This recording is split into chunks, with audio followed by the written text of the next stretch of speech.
In 897 AD, the Catholic Church put a dead pope on trial. They dug up his corpse, dressed it up, and legitimately held court.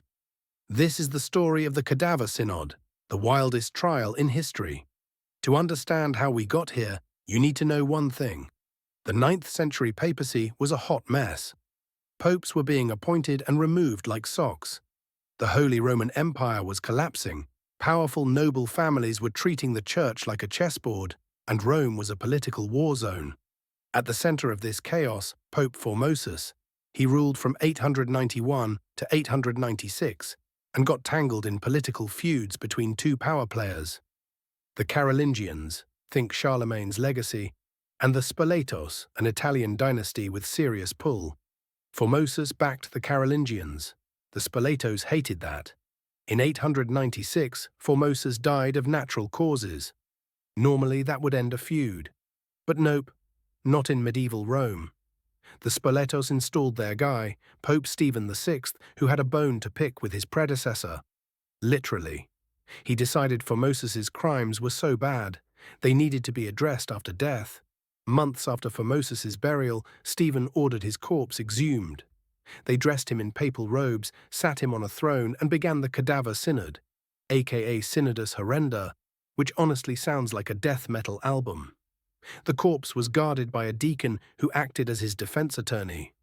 I wish I was making that up. Stephen, wild-eyed and furious, screamed at the corpse, "You were never pope. You violated canon law. You served as bishop in 2 places at once."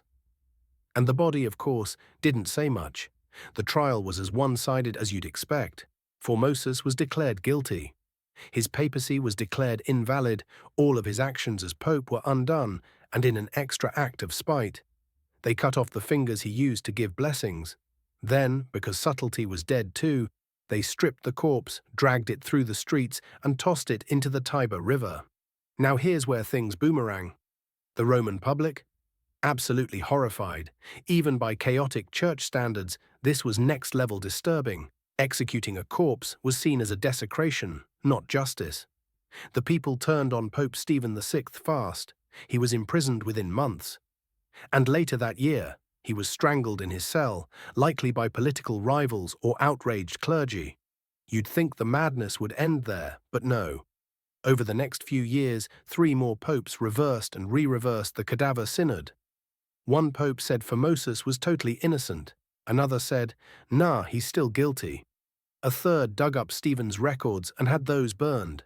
It was like canon law ping-pong. Eventually, the church got tired of playing and banned any future trials of corpses. Smart move. So why did Pope Stephen go through all this? Well, it wasn't just madness. It was a political move. By invalidating Formosus, Stephen could remove bishops Formosus appointed, delegitimize any papal decisions he made, help the Spoletos regain full control of the church. It was posthumous character assassination, staged in front of the entire church. Also, some historians think Stephen may have had a mental breakdown, stressed, manipulated, and overwhelmed by the job. So yeah, politics and psychological collapse. The medieval combo meal. The Cadaver Synod remains one of the most bizarre and disturbing trials in history. It's a reminder that power doesn't just corrupt the living. Sometimes it comes for the dead too. And if history has taught us anything, it's this. No matter how wild the world seems right now, at least your government isn't digging up corpses and putting them on trial. Probably. Thanks for watching Half Deep History, where the past gets weird, fast. Hit like, drop a comment with the next absurd moment you want covered, and subscribe before your legacy ends up in front of a medieval court.